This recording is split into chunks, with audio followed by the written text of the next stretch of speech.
उद्यापासून पावसाळी अधिवेशन सुरू होणार आहे। सध्या राज्यातील राजकीय परिस्थिती पाहता यंदाचं पावसाळी अधिवेशन वादळी ठरण्याची शक्यता आहे। शेतकऱ्यांना सरसकट कर्जमाफी या मुद्द्यावरून विरोधक आक्रमक झाल्यात।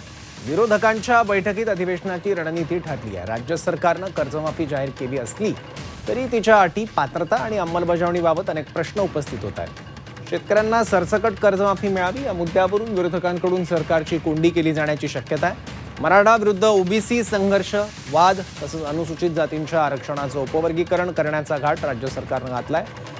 या उपवर्गीकरणाला अनुसूचित जातीतील बहुसंख्य घटकांचा विरोध असून सरकारच्या विरोधातील रोषाचे तीव्र पडसाद उमटण्याची चिन्ह आहे। अधिवेशनात कोणते मुद्दे आता गाजू शकतात पाहूया। सरसकट कर्जमाफी, राज्यावरील दुष्काळाचं सावट, पिंपरी चिंचवडमधील विषारी दारू प्रकरण, वाढती गुन्हेगारी, मराठा विरुद्ध ओबीसी संघर्ष, विधान परिषदेच्या बिनविरोध निवडणुकांसाठी दबाव,